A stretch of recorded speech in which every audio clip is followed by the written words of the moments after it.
Hello, everyone. So, like, the dogs are barking in the background, Matt, because they're like, "Wait, there's really good stuff coming up. There's good stuff coming up," and sometimes we, sometimes we have to take a pause on Talk Israel because, like, you know, different things are going on, and life, right, and everyone has things going on. So, but we were talking about like this almost like inner conflict. Like people feel like, oh well, if I stand for everyone's rights and in my head, whether I've been indoctrinated, misled, brainwashed, whatever you want to call it, right? Oh, this is what I should do. Now, okay, so I will give you that if you talk about voting. I will give that nugget to somebody. Okay. Doesn't make it right. And I do think that we all need to learn to think for ourselves and not be mindless zombies. That being said, it is deeply, deeply concerning, infuriating, but also, not going to lie, really freaking funny. When you listen to reporters try to talk to some of these people and they'll be like, talk to the organizer. The one was like, and I'm here because also it should be really green. And I was like, bitch, you just trashed UCLA and left a whole lot of garbage. That ain't green, girl. Um, or like this one woman who, oh, I should have like been ahead of myself with a prop here. So she's like, and why are you all wear a mask? This was a Fox reporter. And the girl had which I always thought was funny, the people who wear the mask only covering their mouth, like their nose. So girl, you're still breathing it in. If you don't cover both places where air comes in, you are not using a mask properly. You don't see surgeons like just having the mask here as they operate. No, they're covered. Well, So you know she's the got real the. reason they're using the masks. They No, don't I want to know. be I identified. know the real reason. But this is what the girl actually said. Swear to God, can't make it up. No, I think that's a false narrative because we just are like more COVID conscious and we're all screaming and yelling. And I was like, yeah, bitch, you're screaming and yelling things you don't understand. And so she's like, so you're like right on top of another, you're like asking for it. And I was like, asking for me to punch you in the face? Yeah, you are. Slap some sense in you? Yeah, you are. And Because that's I was not like, viral. that's what I was just like, do you see how stupid you are? Or then recently another one came across my social media feed yesterday. Not my TikTok, but my social media feed. And it was a group of Jewish students trying to walk on campus. And this woman was like, oh my God, what did she? But she just kept screaming and circling them. Like, and someone equated this to like elephants in the circus. They're trained to, they're first they're chained Yeah. because, and they just, all they know how to do is, which I think is by the way, animal cruelty. But she's circling them and going, failed experiment, failed experiment. But in like the tone was so freakish. Failed experiment. Like she's getting zapped every time. Say it. Failed a grown up, like old enough to be their parent, if not, and then some. Okay. And then there's another guy constantly grabbing where I believe if he had a penis and balls, where they would be located, constantly grabbing the crotch of his pants. Mm-hmm. Not because he's a baseball player adjusting his cup, Right. because I'm pretty sure he's looking to see like, did it come? Do I have them yet? Do I have them yet? They promised me a penis and balls if I yelled horrible things at Jewish students. And I was like, why do you grab your crotch every time you yell? Like that is so weird. And then I was just like, and so my comment on this video was like, does anyone find it odd the tone in which she's yelling and the fact that she's circling them? Also, why is that man grabbing his crotch every time he opens his mouth? And then why, and I can't remember what other ridiculous thing the other person was doing, but I'm like, this is an escalation. Now, these hate-filled terrorist supporters have been in our country since before 9/11. Mm-hmm. Guys, remember the terrorists that participated and made 9/11 happen? Yes, bin Laden funded them. Bin Laden wasn't on the plane. There were people that were put into the United States that lived here for years quietly. Oh, also, by the way, seriously frequenting strip clubs, which is against their religion. The infidels. But yeah, They were doing the research. yeah. Oh, that's right, Matt. That's very journalist of you to say they were doing their research. Yeah. Lots of Well, research with the same strip clubs. So they're there for years. And then mhm. they do this. These people have been here for years, but of course we have a border where anyone can walk over. But if you try to come here legally, they'll try to deport you. But if you want to just come over illegally, and again, the known gotaways, and this is not a like Joe Biden is a moron, even though we all know that because he can't form his own sentences. And I did not vote for him. But that being said, these people were already here. The reinforcements have come. And then you have these people who are just disenfranchised assholes who live here and who are instigating this. Soros and the Ford Foundation and all these and the Gates Foundation that are funding this, which is disgusting. Like these college students who are on meal plans did not buy these tents, did not print these signs. You can tell that they did the writing because, by the Right. way, as a They can't professor, spell. Matt, yes, I know. Take away spell check, they're lost. Or some of them are screaming infitata. Which is, I think, a Mexican dish at Taco Bell or something. But see, here's the thing, though. It's more than that, and I think it's a little bit more insidious. No, it is, but I'm saying like we have just been like the horse with the blinders on. Gotta go in I'm my saying yes ring. and no. Not everybody Okay. has the blinders on. There's something, you've heard the term the Red-Green Alliance. The Red-Green Alliance is the alliance between the extreme left and the Islamist world. It's not new. It's been going on a long time. Read what the Muslim Brotherhood writes about this. We're going to go in and use the fixtures of their society to essentially spread the word and incorporate it into Dar al-Islam, the world of Islam. The green part of it is the extreme left, including the Green Party, among others, among other offenders.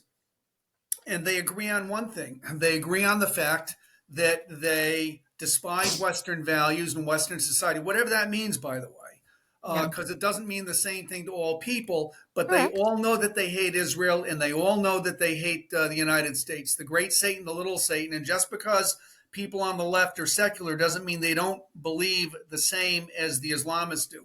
So that's something that's been going on for a long time. And you take a look at it, and look, this goes back to Bush II, when he said Islam is a great religion of peace hijacked by extremists. Well, not everybody believes that. If you believe, and look, I mean, I'm not a scholar. That's actually my older brother's bailiwick. He's fluent in Arabic, among other things, and he's a scholar and we on this. will have him on at another time. I mean, because I do want to make your family very proud. We'll have multiple Hausmans on. But if you were to read a book called entitled "Jihad and Genocide" by the late Richard Rubenstein, he talks about this. He thought that it was just, he thought it was a small minority, but he was an academic theologian. And he confabbed with other academic theologians. And when he started talking to some of the Muslim scholars, he found out, hatred of Israel it didn't start in 1948. Richard started, and by the way, did you ever hear of the book After Auschwitz? It was written, it's post-Holocaust theology. I actually think it's in my library. It probably is, because every Jewish kid born after from like 1960 to 1990, it was required reading at some point along the way.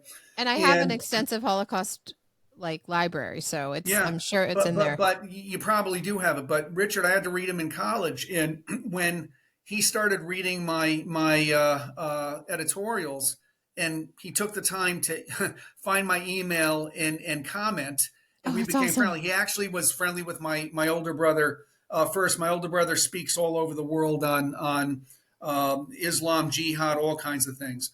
So he got to know us, and it was really a thing. Like, this guy, I was tested on his book, and he's reading my stuff and discussing. That's so cool. I mean, but Richard writes about, he starts out with the Armenian genocide.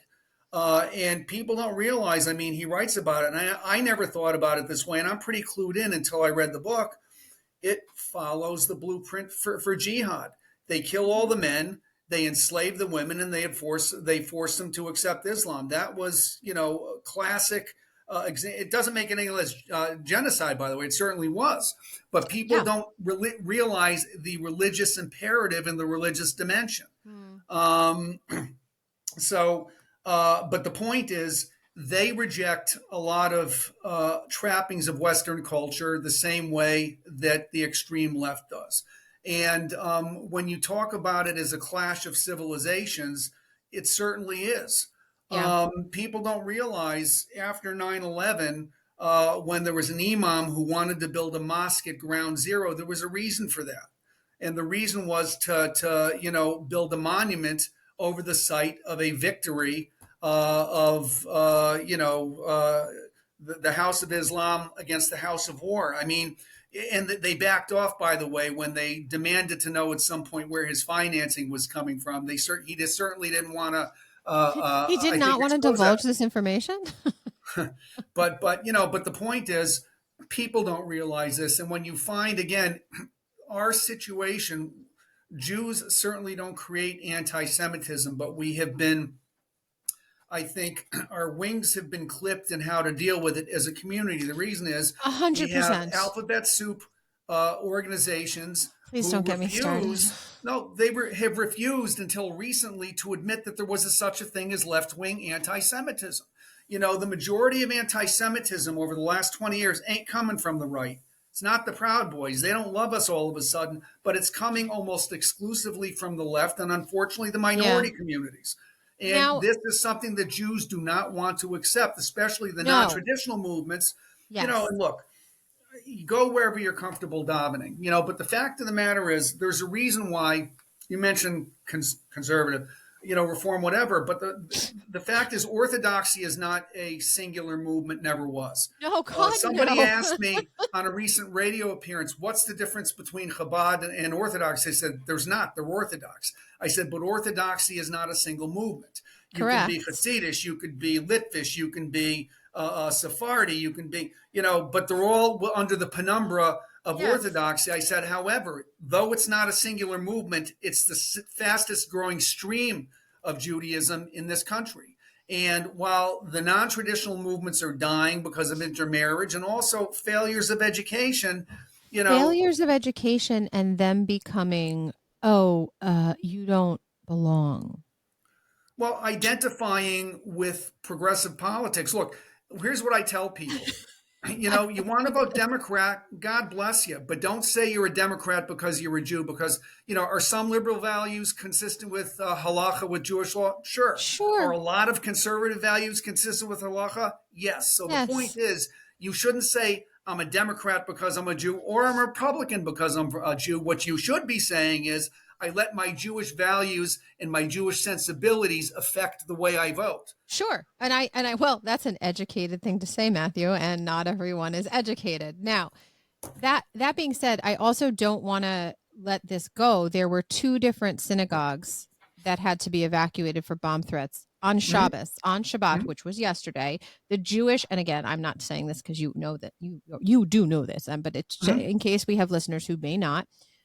Because here on TalkISrael, we have non-Jewish followers as well. Now, in Judaism, we're a night to night, it's like evening to evening. So Friday evening to Saturday evening is our Sabbath, our Shabbat. Christians, it's Sunday morning to Sunday night. Cool. Right? Like you see the churches are busy on Sunday and the synagogues are busy on Saturday. But they can use electronics. Yeah, that's true. So 2 Jewish synagogues in New York had to be evacuated for bomb threats. So you think that that's not very specifically targeted, the fact that they know that there are a lot of Jews there on Saturday and the fact that the Jewish community is trying to come together even more. And maybe there are Jews who wouldn't normally go every Saturday who are now trying to go every Saturday because they're trying to find a place where they feel safe. And so they find a place where they feel safe, their synagogue, because there should be something, there should be nothing more sacred than like a school and a place of worship. And unfortunately, in this country, there are some very effed up people that target both of those places. And they target churches too. Okay. It's not like they haven't.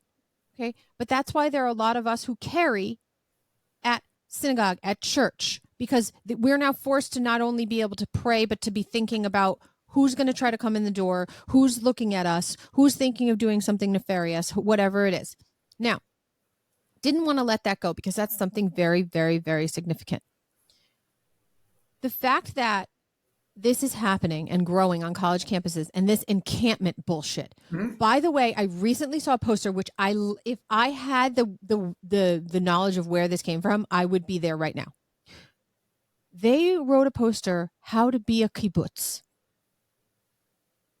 So the communities in which they targeted primarily on October 7th and massacred families and desecrated communities and defiled women and children, not just murdered them, but defiled their bodies, are kibbutzim, communities.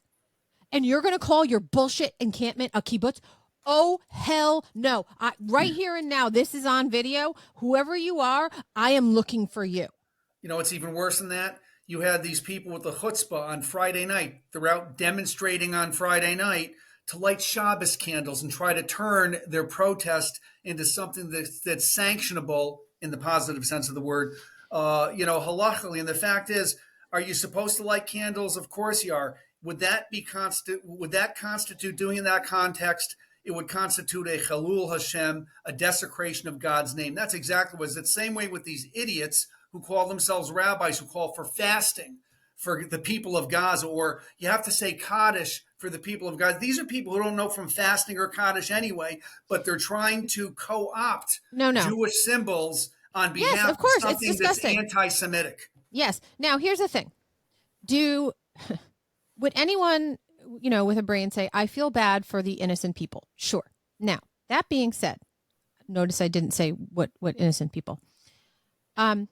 If the people of Gaza, the Gazans, okay, the people that were sent from Jordan and Egypt to live there, the Gazans, if they had not elected Hamas to begin with, if they had not followed what Yasser Arafat had done, if they did not do all of these things, if they did not indoctrinate their children from the age of 3 to want to be part of a worldwide intifada, to call for blood of Jews and infidels, by the way, everyone in the United States, that's you, an infidel, to call for their blood to run in the street, then I might feel bad for them. But here is something that is absolutely ridiculous. Israel has never turned the water off. Israel has never shut the electricity. Israel has still continued to send humanitarian aid, which Hamas steals. So no, don't talk to me about innocent people. And I had a guest on who said, well, if Palestinians only make $500 and Hamas says, well, we'll give you another $500 to build a tunnel under your house, of course you're going to say yes. No! You are hiding missiles in a kindergarten, behind a crib. Holy crap. Well, there are a couple of moving parts there. And UNRWA, don't even get me started. No. A couple of, first is, what constitutes innocence? Yes, they voted for a terrorist organization. Are they angry at Hamas for bringing a rain, down on them? Of course they are. But if you take a look at the most recent public opinion surveys, not just in Gaza, but in the territories, nearly 80% of the people polled approve of what Hamas did October 7th and consider it all resistance. Now, the fact of the matter is not resistance, of course not, everyone, nor is murdering babies. That's true. Or any innocent civilian. Neither is murdering any innocent civilian. But, more to the point, what constitutes collateral damage? What constitutes innocence?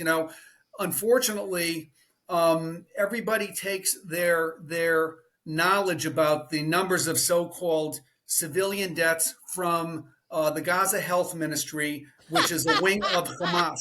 Even this administration and this State Department. The fact of the matter is, there was, I think, a brilliant article written in Tablet magazine last month talking about the statistical impossibility for there to be 30,000 deaths. The same 30,000 people keep dying, Matt. Don't you know that? It's the same 30,000 people. And as Douglas Murray said, and nobody ever said it more brilliantly than this, he said, if Israel's truly committing genocide, then they're spectacularly bad at it because the population in Gaza has tripled since 1948.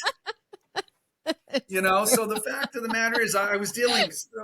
One of my readers contacted me by email and asked me, "Well, you make it sound like having concern for all those innocent people who are dying in Gaza. You make it sound like it's anti-Semitic." And what I said was, "No, everybody should have empathy." I said, "We call it Rahmanis. Everybody should have that, but." You should ask yourself, first of all, where you're getting your knowledge from. If it's coming from Gaza, it should be from Hamas. It should be suspect number one. Number two, why do you believe hook, line, and sinker that something that's coming from Gaza, that's from Hamas, that's being represented as truth by Hamas? Why do you assume it's true when the bad actor is supposed to be Israel? Do you care how many people die in Darfur and who's been killing them? No, of course not. How many people have been killed in Syria? Every day.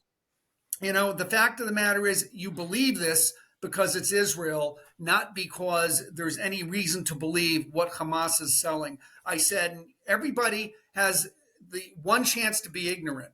If you're intelligent, you have one chance to be ignorant. And once you find out that there is perhaps another explanation and you're given the resources to determine the veracity of your belief, once you know that and you don't take advantage of it, that's anti-Semitic. It is. I agree. But it's also just you're choosing, you're not just choosing to be ignorant, you're choosing to be a sheep. Now, we are going to be having on the program a guest coming up. He is an Israeli Arab, and he is very outspoken in support of Israel. Mm-hmm. He's big on social media, and I give him a lot of credit because him speaking up does put his family, puts him in the crosshairs. Not of Israel. Yeah. Because in Israel, you can worship freely. You can be like, Jesus is my dude, and I worship him. Cool. Okay. You can be any form of Christianity. You can be Muslim. There is a mosque in Jerusalem, like literally right there next to the synagogue and the church, like right there. You can be Muslim. You can be Jewish. Just like in the United States, you have freedom of worship. Only country in that entire region where there's freedom of worship. Now, he is not the only Israeli Arab. There is Yosef Haddad, who speaks out all the time. Yosef Haddad was assaulted by the people. Yeah. And I was like the best. And then he was called the N-word, which I was by, but I was like, do you guys even know who he is? Like do you realize it's just like, oh my God. Or the son of Hamas, who has how many fatwas on his head? Yeah. And literally because this man was like, yo, my dad is a horrid, wretched human being. Holy crap. I don't believe this. Deuces, I'm out. And he went against a fatwa, for any of our listeners who don't know, to have someone for him to be killed would be like a blessing for that extreme, because he is not following the rules. And he's now an infidel to boot. Right. So there are people, and the thing is, I tell this story all the time. When they launched the missiles indiscriminately into Israel, which have never stopped since October 7th, though they claim to have no fuel, but yet the missiles keep coming. So I have a friend who lives in Beersheba. Now, Beersheba is just one of the places that just constantly is fired upon, which to me is so ironic because Beersheba has such a huge Israeli Arab population and a Bedouin population. Yeah. You guys are firing on your fellow Arabs. Not necessarily hitting as many Jews. Just saying. Look where they're firing from. They don't care. Well, I know that and you know that, but I'm just trying to put it out there. Now, so that friend of mine who lives in Beersheba, and I'm not saying who he is, I will simply say he's an Israeli Arab. On October 7th, or I guess on the 8th and the 9th, when they started calling up reserves, he reported back to the army. Now, and as an Israeli Arab he says his family doesn't even practice the Muslim religion, but they are Muslim. Mm-hmm. But I don't really know. I've never really met the extended family. He did serve. He did not have to. Like, Jews are obligated to serve. He is not obligated as an Israeli Arab. He gets a pass, but he chose to serve the first time. He chose to report. Okay. Because he's like, this is where I live and these are my brothers and sisters. And the religion is irrelevant because it is irrelevant in Israel. You can be whatever. Yeah.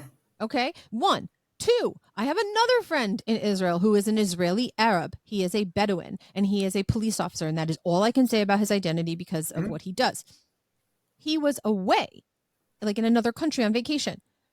He saw what happened. He changed his flight. He came home and he reported to work because he was like, I'm here.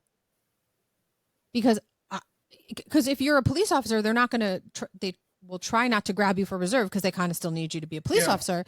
But, maybe there was someone in his police unit that had a skill set that needed to report to the IDF or who was like, no, I want to report to the IDF. So he was like, I will be here and I will work. And I will work with no days off. I will do whatever it takes because this is my country, right? There are the Druze. Okay, again, an insular society, not Jewish, not like the Spaceballs. Funny, you don't look Jewish. No, the Druze. And I am like, so I give this community a lot of credit because the Druze actually, when there was a soldier that was captured and brought into the territories, the Druze are the people that went and got him back. Well, do you remember the Harnoff massacre in 2015? Yes. 2 of the people killed were Druze policemen. Yes, again, but these are things that we don't seem to talk about. And even people who are like you and I, who are Zionists, who have attachments to Israel, that are very deep-seated, don't talk about it enough. Like, listen, in the public school systems, they don't even talk about history in full. We don't. Oh, yeah. Here. We joked about this before we came on the air, ladies and gentlemen.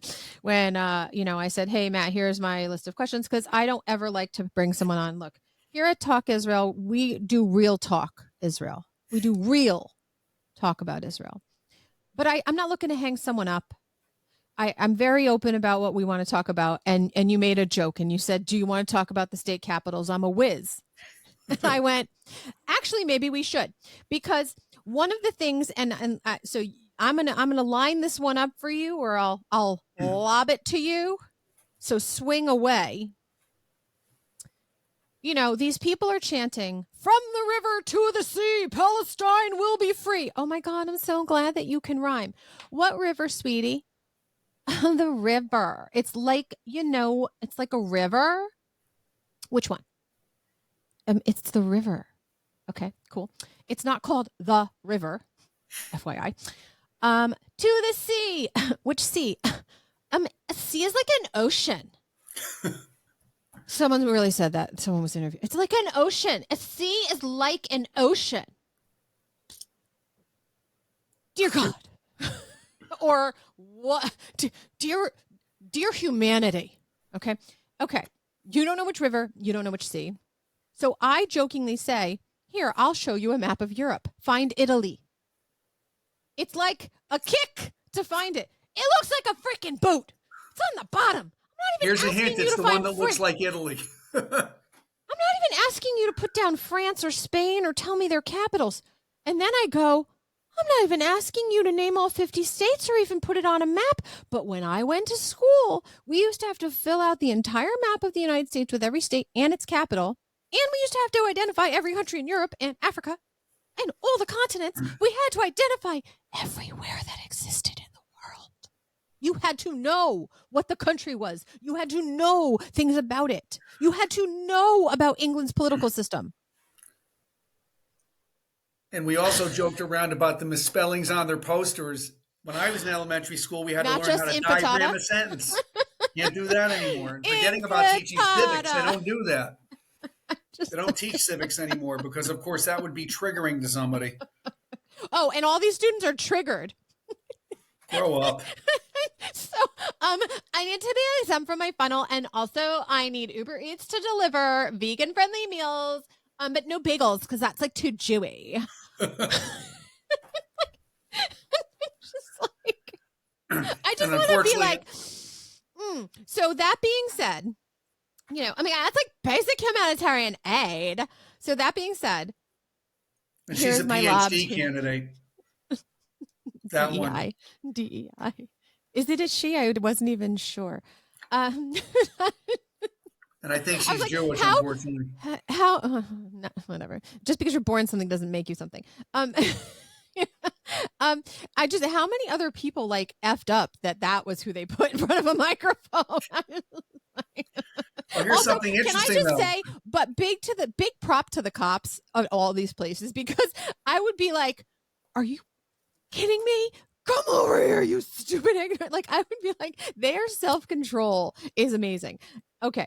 No, but so here's the lob to you. Do you honestly think being an adjunct professor, okay, being a parent, being a lawyer, being whatever hat you'd like to put on, or all of them, or what some of them you'd like to put on to answer this, do you think that any of these students um, could actually map out the US correctly with the states? And then, if, let's say, a percentage of them could do that with the states, just the states, could they also do the capitals? I don't think so. I don't think 10% could do it, unless they were geography majors. And these days, the discipline of Do they geography has call absolutely nothing geography to do with any geography? of that. It has to do with indoctrination, DEI. It has everything to do with DEI, unfortunately.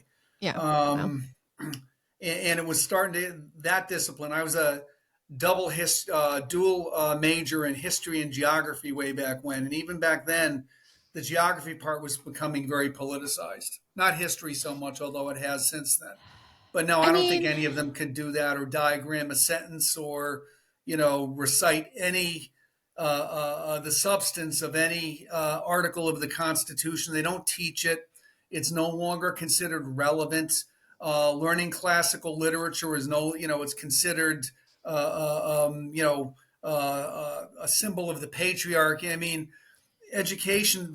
There's no basic uh, uh, um, there's no basic foundation no, that's there's not. required. No. And that's part of the problem. But that's been going on a long time on Oh, you. yes, People it don't has. No, I realize. listen, Matt, you do know this about me. I am a reformed, freed, liberated, former public school teacher.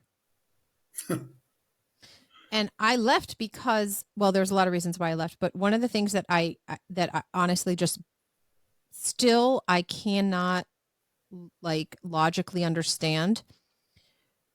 The kids do not stand, nor could most of them recite the Pledge of Allegiance. Now, literally, like, we can count out the words. I pledge allegiance to the flag of the United States of America and to the republic for which it stands, one nation under God, indivisible, with liberty and justice for all. So I think that was 23, but I was going on one hand and I kind of lost track at one point.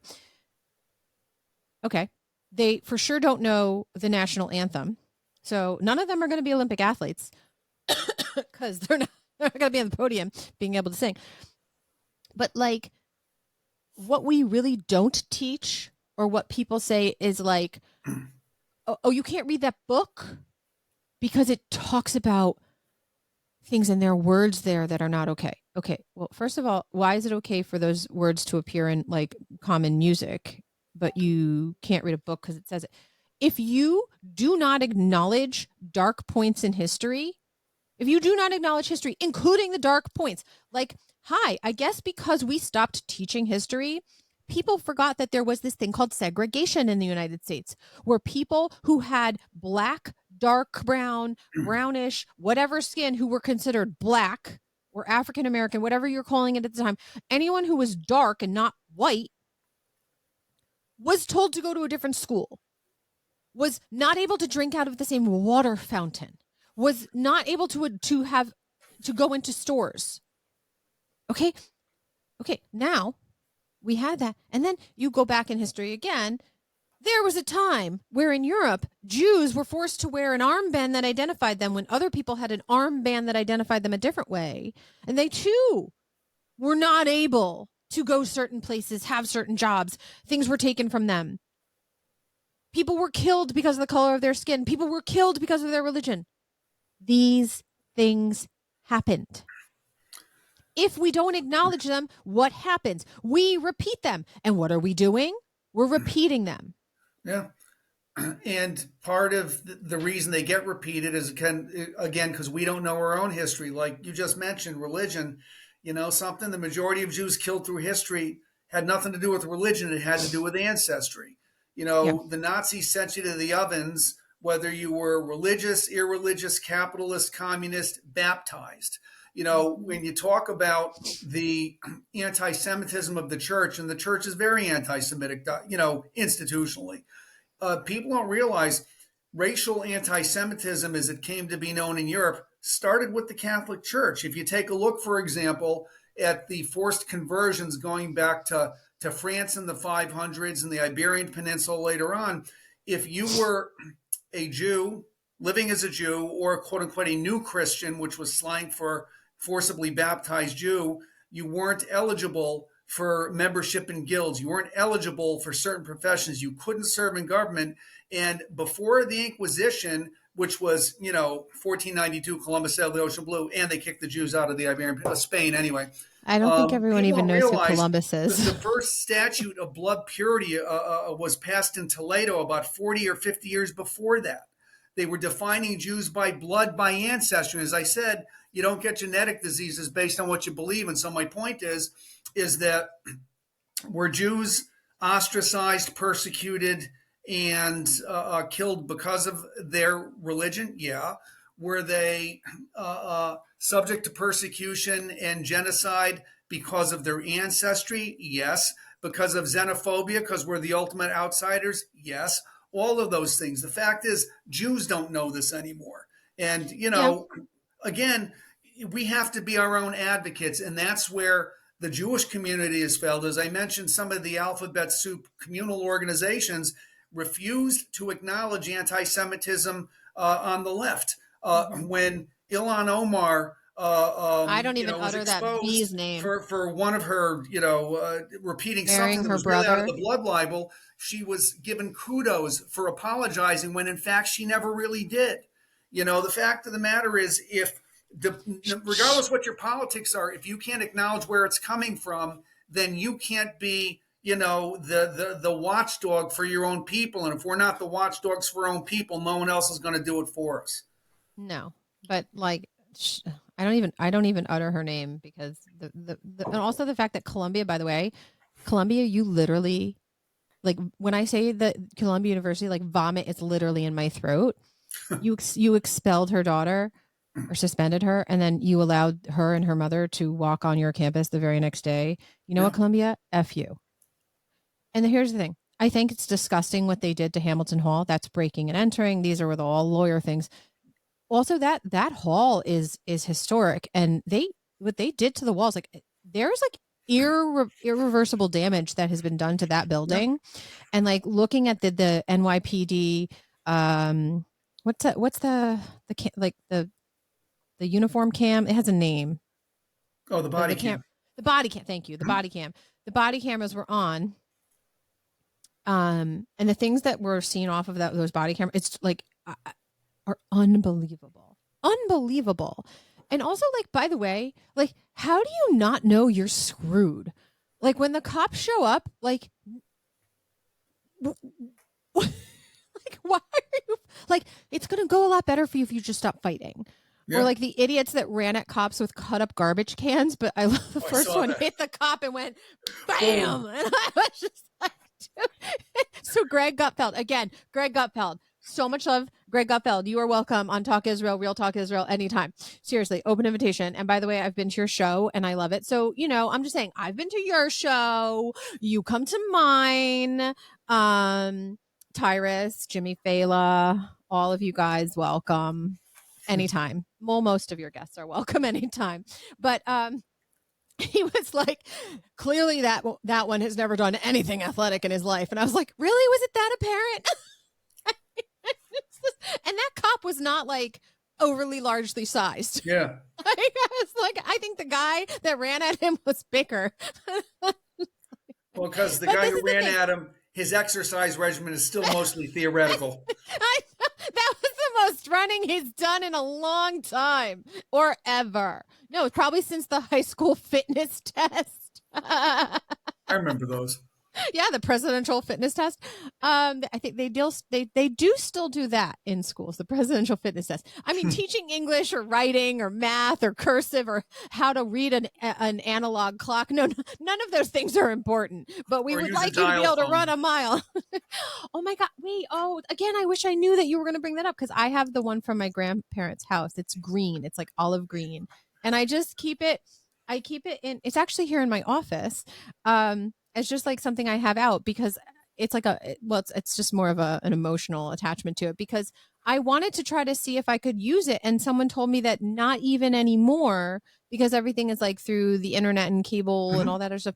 They no longer carry the signal that would allow you to use it. And I'm so devastated. But it's also like a really great discussion piece when like some of my son's friends have never seen one of them. And they ask me what it is. My I'm like, grandmother's old oh, rotary phone ended up in my older kids' toy box when they were younger. right. But it's cool. And it was funny. Like you had to be really dedicated to calling someone. Yeah.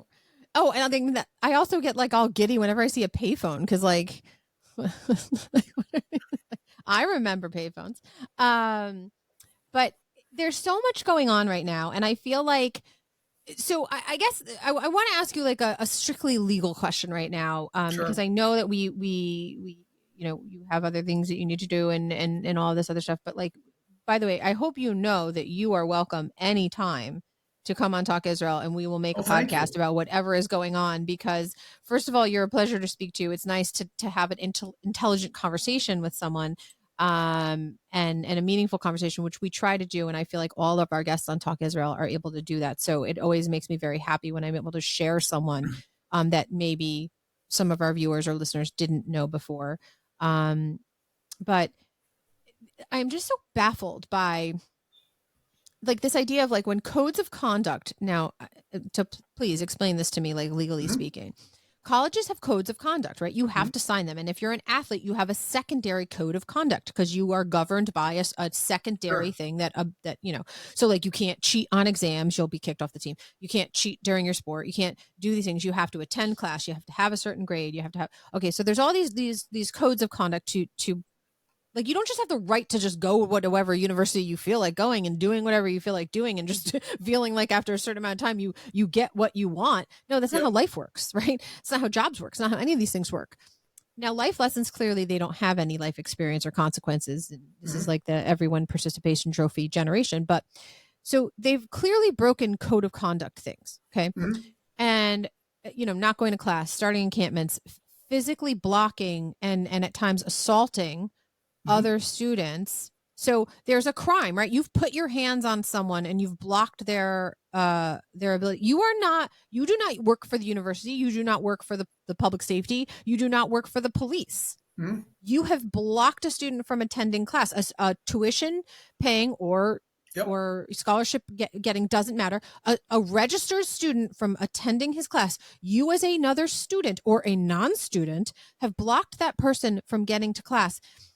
That's there's a crime there, okay? Mhm. So whether it happens on the property of a school, now again, a state school and a private school, maybe there's some different legalities, but all of these things, right? Or you've destructed property or you've been Yep. arrested. Like in New York there's just no bail and they let them go. Like Mhm. you know what it is? It's the substitute teacher that's like, "Don't make me call the the principal," or Joe Biden going, "Don't." Oh my god! Like, oh, what There's kind an of effective like? foreign policy Oh, strategy. I swear to God, I was like, "Are you a substitute teacher that doesn't?" Oh my God, you are because you're like old and senile. You fall asleep. You don't know what's going on. You don't know where you are, and you just go, "Don't do that." I'm like, holy God, it's like all the old substitute teachers that were ineffective that I ever had in my entire career. Oh my God, that's our president. But that being said, where is the now? And again, I've heard that you know Alan Dershowitz and Brooke. Oh my God, Goldstein. Goldstein. Thank you. I was like Goldberg, Goldstein. I couldn't remember. Brooke Goldstein and Alan Dershowitz have put out all calls to lawyers like we're doing class action lawsuits. They're taking this because this is about civil liberties, but people seem to be like dismissing them. Of course they are.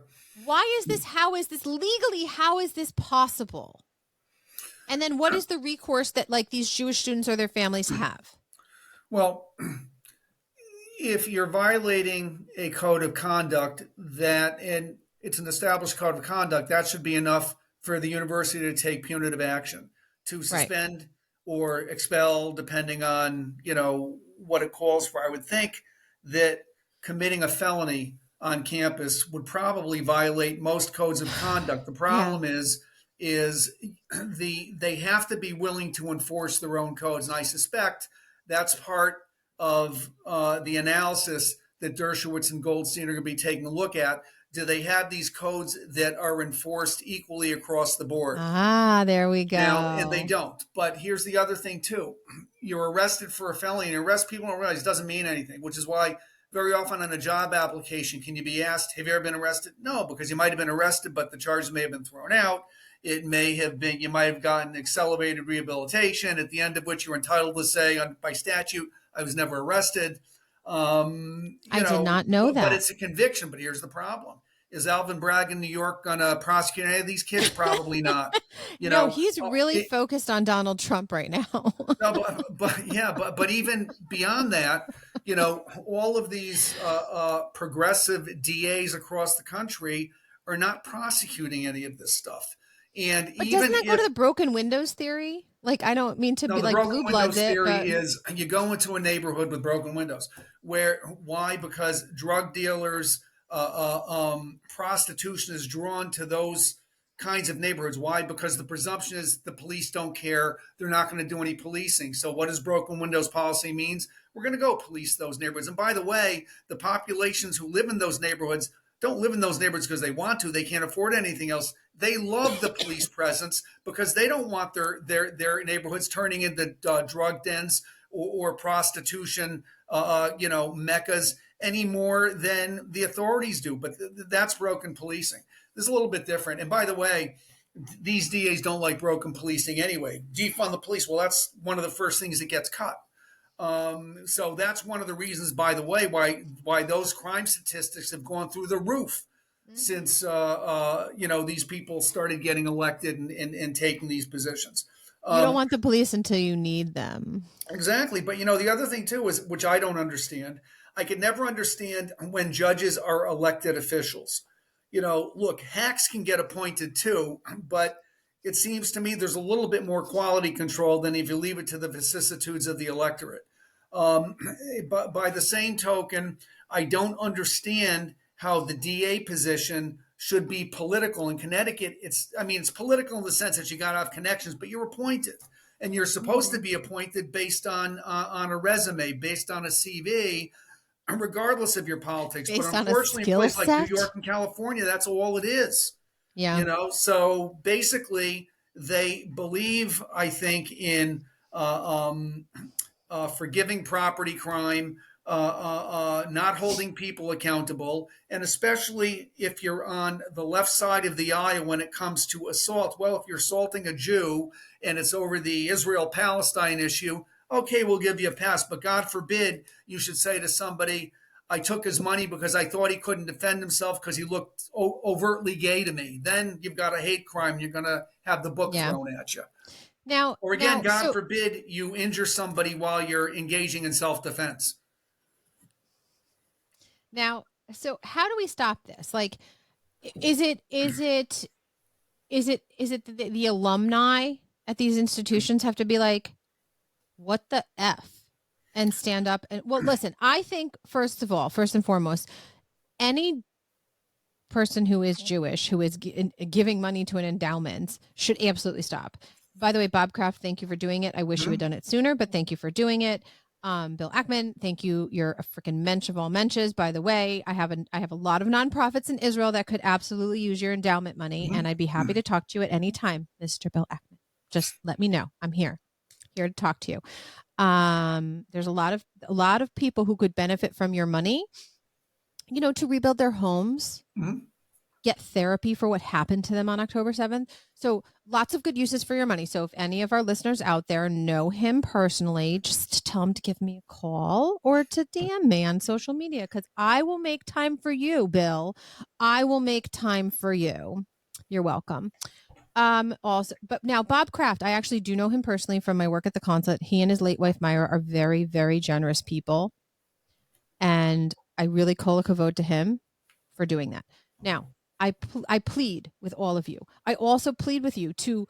I get it, and I'm not saying it's not capitulating to these idiots and terrorist supporters and hate-filled a-holes to pull your kids from those universities. It is not capitulating. You are making a stand to the university, and you are saying something overall. You know what? Send your kid to a Christian university because they're going to say, hell no, not on our campus. Send your kid to a university in the South where they're like, hell no, not on our campus. Okay.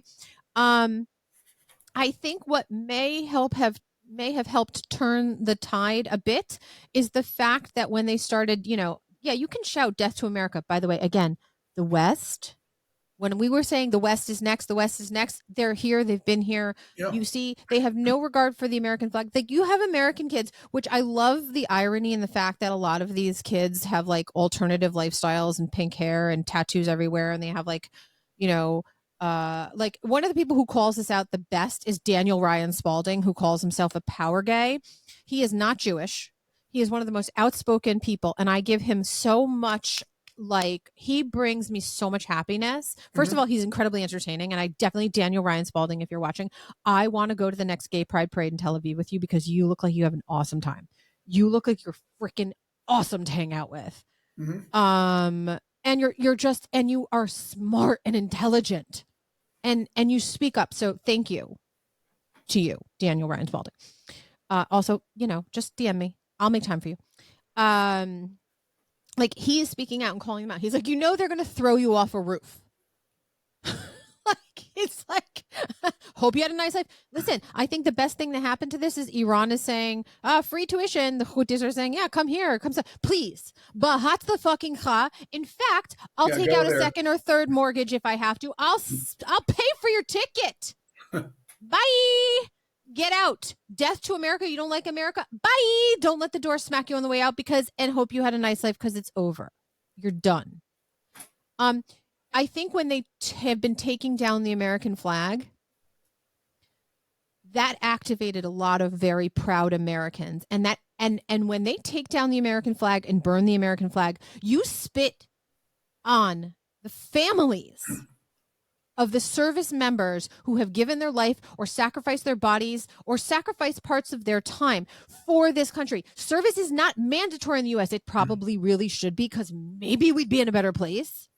Service is mandatory in Israel. Everyone has to serve in some capacity. It is not mandatory here. Yeah. And I think that's a problem. We have no concept of what it actually takes to have this freedom in this society. But when, when they took down the American flag, that activated a lot of red-blooded America. And I'm not making fun of you, America people. Listen, I am like one person that's very happy to be living in America where I have the God-given right to protect myself, to do these things, to say what I want. And I can say, I think Joe Biden is a moron and I'm not going to disappear. If I said that in Iran about the leader of Iran, by the way, it was really nice knowing you, Matt, because I'd be killed. I would disappear. But I can say that here in the United States. I can even say, I don't think he should be president. I mean, I can't say other things about him which are insightful, but I can say I don't believe in him. I didn't vote for him. I will never vote for him. Yeah. I can say all of those things, okay? Because that's America. Just like you can say those things about the leadership in Israel. You can say that and you can protest. And in fact, I have family members who protest all the time in Israel, and I'm just like, okay, that's fine. Bahatzlacha, go ahead. Aval nu, aval ma is what I tell them all the time. Okay, so what's the next step?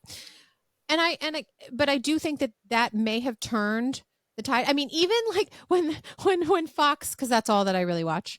When Fox is even reporting that CNN is saying, yeah, so when even they're starting to turn because, oh yeah, or by the way, if I was a parent of anyone in Michigan State when they came into the graduation, first of all, I totally would have been arrested because I would have laid hands on someone because I'm sorry to rip that moment away. Yeah. I remember my undergrad graduation and I remember my graduates, the different ceremonies I've had for graduate degrees. In fact, my son had a bloody nose at one of them, which my poor son. My mom had to like rush him into the bathroom, but they made it back in time to see me get, my the hood. That was the Mm-hmm. hood one. With oh my God, that was like the weirdest gown with the hood thing for the advanced degree. Like I was like, I don't understand this thing. It's really weird. Um, but like that is a moment. That is something. Okay, back when you used to work for a college degree or advanced degrees, when it took skills. Now I feel like any moron could get almost any degree. But what do you think it's going to take? What do you think it is? What do you think that is turning some people? I saw a sign. Now I'm going to go onto my phone because I want to have this correctly. Mm-hmm. I saw a sign on the way to synagogue. What's Sunday? Okay, so Friday, so 2 days ago. Um, and I was like, what a great billboard. Now, it was sponsored by Jubilong. Mm-hmm. Okay, so it says, and it's like bright pink. I need to be able to tell my children I did not stay silent. And I'm going to see if I go like this. Well, why can't I? Doesn't my phone want to flip? But let me see if we. Hold on. Yeah. I need to, I need to be able to tell my child I did not stay Mm-hmm. silent. Now, what is it going to take for every single American to utter that sentence? Um, something that doesn't exist anymore and can't exist again, I suppose. Um, part of it is going to take, I think, knowledge of civics, which isn't taught anymore. It's It's like a already a problem. I problem. mean, for people don't know about the enabling document that created this country. And some people put it on a holy plane. It's not holy, but it's a constitution that's an enabling document. Okay. And if you want commentary, if you want the medrash on what it means, so you read the Federalist Papers. But um, people don't know what kind of government we have. You hear elected officials saying that we have a pure democracy. No, we don't. We have a constitutional republic with democratic elections, and there is a difference. The difference is that in a pure democracy, there are no individual rights. Your rights at any point in time are what the dictatorial majority says they are, which is why Plato, Aristotle, Socrates all thought that pure democracy was the most corruptible and least pure form of government. They thought oligarchy was better and constitutional republicanism.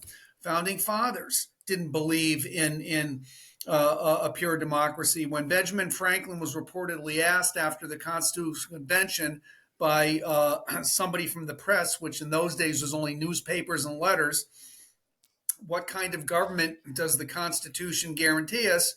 He was Mm-hmm. reported to have said, a republic if we can keep it. Fact of the matter is, if people could understand, these rights they take for granted, understand where they come from, and understand that some things were written as immutable rights, because if you don't have something that's immutable, then you have nothing upon which to base a political society. And the reality is, people also say, look, constitutional republics guarantee rights. You can agree or disagree with the rights, but just because a country has a constitution, by the way, doesn't make it a constitutional republic. In Indonesia, for example, its constitution says that you can't be to be an ethnic Indonesian, you have to be a Muslim. Well, Islam is just religion; it's not ethnicity or Right. race. But their constitution says that. Would that pass in the U.S.? No. Right. By the same token, there are constitutional republics that don't have written constitutions. Great Britain's a constitutional monarchy. Do they have a written constitution? No. Their constitution is partly the Magna Carta, partly it's the evolution of certain basic laws through the evolution of English common law. People say Israel doesn't have a constitution. They don't, but are they constitutional? Yeah. The basic laws form the basis of rights that are considered immutable. And by the way, I will say those people who say Israel needs a constitution really are people who want to separate religion from governance in Israel. It has nothing to do with wanting a constitution, because, as I said, a written constitution is not required. Israel effectively has that. Yeah. Which, again, We could talk about judicial reform or the need for it. That has nothing to do with democratic governance. And people won't Right. understand the Israeli courts don't pass muster by American constitutional standards. Jurisdiction is not required, standing is not required. Mm. And on top of it, the Judicial Appointment Committee, whatever they call themselves, appoints its own successors. So while the federal courts in this country, judges are appointed or really recommended by the president, they're approved by the Senate. Mm. It's subject to the electoral will by who you vote for, who's going to be in the Senate. Israel Right. doesn't have that. You have, a non-elected committee that appoints its own successor. So while the Israeli electorate over 5 elections in 4 years voted more and more conservative, and if they would all sit with Bibi, they'd have an unassailable majority of, 75, 78 seats, maybe more. But the fact of the matter is, who's ever voted in, whatever coalition is there, doesn't matter because Right. the judiciary's made itself immune from the will of the electorate. So the point is there a constitutional system there? Yeah, I mean, some of it's the basic law, some of it's Torah law.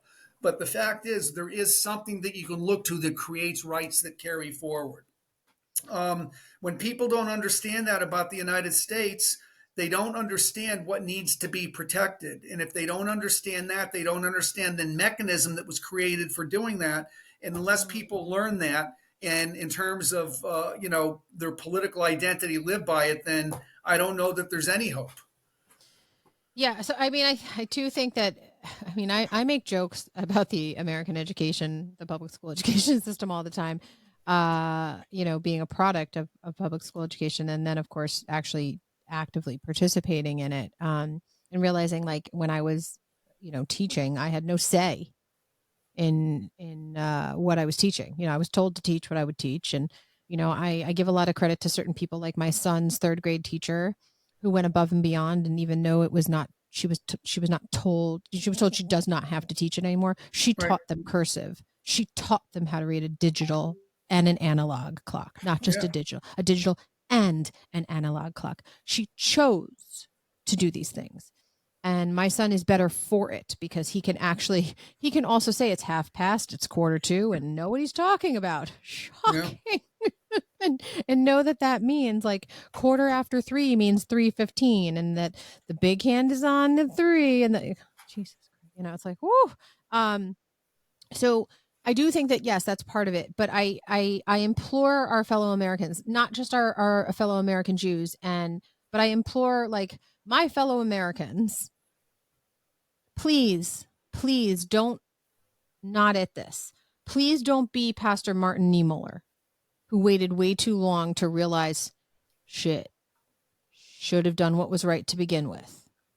Okay? I implore you to have conversations with your children. I implore you, especially if you are not Jewish, to have conversations with your children. I implore you, if you feel like you've been a marginalized minority, to realize that this is not any different. If you subbed out your marginalized minority with Jews, it's no different. Okay? It's not okay what's going on, no matter who it's against. I implore you to understand that the word Zionist is not a bad word. Mm-hmm. A Zionist is someone who supports the state of Israel. And I think Yosef Haddad did something on that word recently. And he's like, this is what it means to be a Zionist. Like, like stop trying to make a word dirty. Just like to say, like, I'm a strong woman is, like, considered a bad thing. Oh, she's a bitch. Yeah.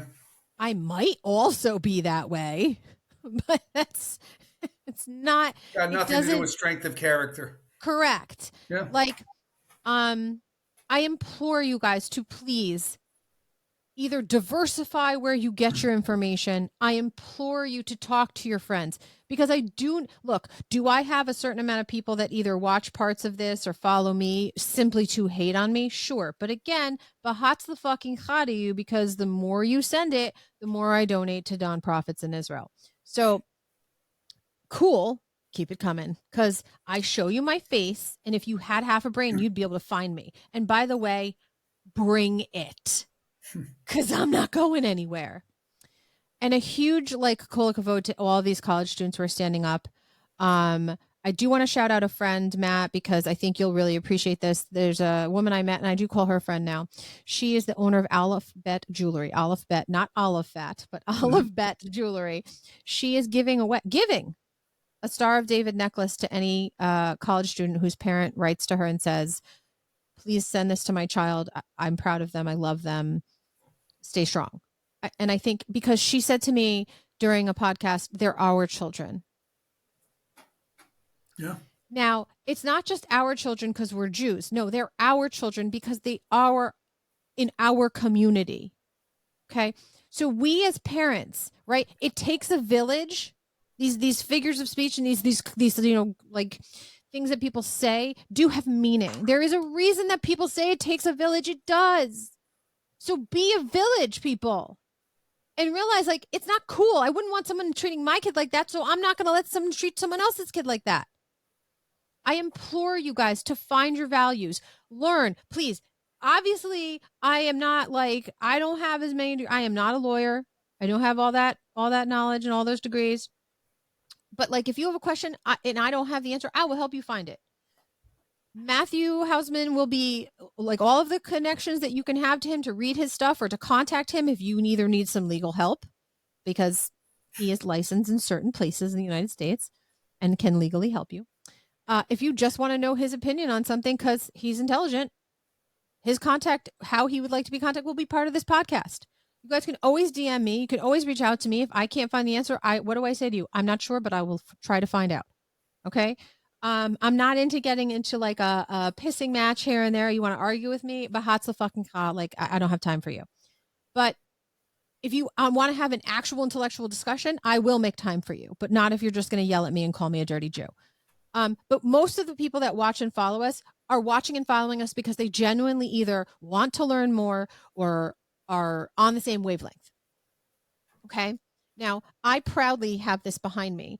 And the last thing I want to like leave with, and I want you to just take this however you want and go with it however you want, is an interesting observation that I made. Now, the IDF, the Israeli Defense Force, they're starting to get better on the social media thing, which is good. So yay, guys! I'm glad you listened to all of the things that I've been saying for a long time because it's really all about me. They have a woman who speaks out a lot, and she is an Israeli Arab, a female Israeli Arab IDF soldier. On her uniform is that Star of David. That Star of David is on our flag, so it is on her uniform. She's not Jewish. Okay? She speaks out about how she has the right to be who she wants to be. She has the right to proudly serve in the IDF. She leads some elite units. Like she has this because of this. And she's like, look, it's time to learn like the reality. I'm not saying that everyone should go visit Israel. Please don't, because some people I don't want there. I'm moving there. Please don't come. But like, for the love of God, at least educate yourself on the region, right? So what is like, if you had like, I'm giving you this like, here's 2 minutes. What message would you want or feel the need as a lawyer, as a journalist, as a father, as a Jew, as whatever it is that you want? What would you want to like leave the listeners with until the next time you come? Because don't forget, this is not your one and only time. You are welcome back, and you will be back. Maybe we'll have your brother on and then have you back again. But we'll figure that out. Right. Like the last time time somebody said that to me was Chin Radio in Toronto, and they've had me on twice a week ever since 2013. So you might be stuck with me. I don't know. Listen, I'm more than happy to have you start co-hosting this for all. I don't know what your family obligations would be and how they would all feel about that. But that being said, for the first of many, for the first of many Talk Israel, Real Talk Israel podcasts that you are on, I would like you to like end the podcast. I want it to come from you. What is it like your educate message? Yourself. Don't rely on the media. Learn, whether you're Jewish or not, learn Jewish history, because Jewish history is part of world history. If you want to learn about the historicity of the Jews in their homeland, it's there. It's in the archaeological record. It's in the literary record. It's in the historical record. It's in the scriptural record. Compare it to, I don't know, the Palestinian narrative, and you're not going to find an analogous timeline. Learn not just Jewish history, learn world history. Learn how that factored into the current configuration of the Middle East. Learn that most of those countries you think were there for thousands of years have been there since the 1930s. Learn what's a creation, learn what's not. And don't be afraid to read authors, columnists, and journalists that you think, quote unquote, might be on the other side. You might learn something by opening a book by somebody you never thought you'd read. I have read stuff by people I don't agree with. You say you only watch Fox. I flip around. Why? Because I also write a fair amount of media criticism, so I've got to see what's being said elsewhere. Fact of the matter is, I expose myself to a lot more because might I learn something I don't know? Yeah. You're always going to learn something you don't know, but you also might find out that people think another way because they're misinformed, because they have certain religious beliefs, because they grew up with 10 generations of political indoctrination, vote only Democrat. Fact of the matter is, you expose yourself to as broad a palette as possible, and I think it makes you more capable of formulating your own personal beliefs, philosophies, and finding a doctrine you can live with and that speaks to your soul. So, under 2 minutes. I really like that you said find a doctrine that you can live with and speaks to your soul. I think that literally summarizes it amazingly. Just point of clarification. I jokingly say I only watch Fox. I don't only watch Fox, but I just happen to like a lot of the personalities that they currently have on. But I do think that's a very poignant thing. Educate yourself, find what you can live with. Because at the end of the day, it kind of goes back to that sign, right? I have to be able to tell my children, yep, that I did what I was supposed to, that I led by example. I did what was right. You have to be able to, look at yourself in the mirror, and you have to be able to fall asleep at night. And I'm not even saying you have to believe in a higher power, like you have to answer to God someday. No, you have to be able to live with yourself. So I could not live with myself if I didn't speak up, but that's me, right? You have to find what level is works for you. So Matt, thank you immensely. My pleasure. Even with all of the technical difficulties that we had during the podcast and everything else, this is the first of many. And guys, as always, your feedback is always welcome. So if you feel that we should try to guilt or pressure Matt into coming on once a week or twice a month, or I don't know what negotiation tactics, he is a lawyer, so I don't know if I'd win the negotiation. I mean, I like to think that I'm savvy, but I'm only a lawyer by default. If I knew I could have done as well as a plumber, I would have done that. Yes, by the way, explore the trades, guys. Explore the trades, because we need more skilled laborers in the United States. There is actual deficits in the skilled trades. But if you really want to say, okay, maybe once, if you come on twice a month or whatever it is, one time it's always this type of topic, one time it's always this type of topic. Listen, I will bribe him with whatever I can to make that happen, but I need to hear from you guys. So just let us know. And I just have to always plug, as always, I am selling the t-shirts, guys, that all of the profits go to. We are still currently collecting for Kibbutz Be'eri for their rebuild. At a certain point, yes, I will change because we do rotate. We'll probably go to MADA, to Magen David Adom next. But again, if you're an Israeli nonprofit, or you know someone who has an Israeli nonprofit in Israel, and it's a legitimate nonprofit, I will absolutely explore and add it to the list that we circulate and donate to. And as always, guys, these bracelets are still available for a minimum $2 donation, but these do go exclusively to Magen David Adom because this is my son's initiative. So I don't get to pick, but I do get the privilege of hand delivering the money, which I got to do, which I felt like I really felt good about that. It wasn't like I had $1,040 that I donate. No, that's what he raised after sending the bracelets out and all the costs that he incurred to do everything. But that's a lot. It's a great thing. And I was very proud to be able to have the privilege to hand deliver that. So remember, you have to live with yourself at the end of the day. Any questions you have about learning more about history, obviously you can tell that Matt is a resource. So we can also have ways to contact him if you're like looking to find some of these things that he talked about, or you're like, wait, what was the name of that book again? And you couldn't find it on the transcript because you don't remember where he talked about it. Just let us know. Okay. Because we are here to talk to you. We like to talk about everything Israel, as I say. And you know what, Matt? I think next time you're on, we're going to open with some food conversation about favorite places to eat in Israel. Rabbi Walensky loves to talk about food. I will say our trip to Israel, leave with this, was as much a restaurant vacation as anything else. We took our kids out to some great restaurants, and the best restaurants there are cheaper than New York restaurants. And if you ever have a chance to do a food tour of the Shuk, I recommend it highly. I have a friend that does those tours, so just saying. Call me and I I'll won't let say you the know. name because we'll make sure he or she is the same friend, but it was phenomenal. Yes, and there and I'm sure that whatever one, if it's a different person, is just as good as the next person, because there are a lot of people in Israel that really like, they're excited to show you what they're doing. They Yep. want to share with you. So, as always, I am sharing my time, my perspective, my commitment. I am a proud American Jew, and more importantly, I am Zionist AF. Mr. Matthew Hausman, thank you so very much for joining us.